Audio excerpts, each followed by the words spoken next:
Assalamualaikum warahmatullahi wabarakatuh. Berjumpa lagi dengan saya Sasti.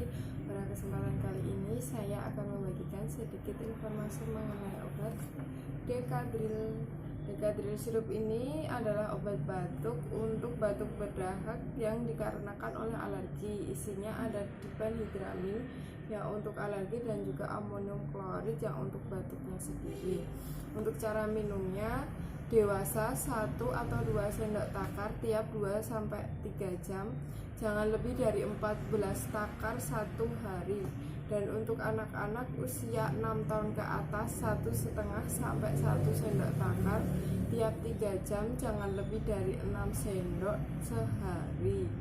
Untuk efek sampingnya biasanya mengantuk, resisten urin, mulut kering, gangguan pencernaan, reaksi alergi pada kulit, sedasi, dan pusing. Sekian informasi dari saya, semoga bermanfaat. Jangan lupa datang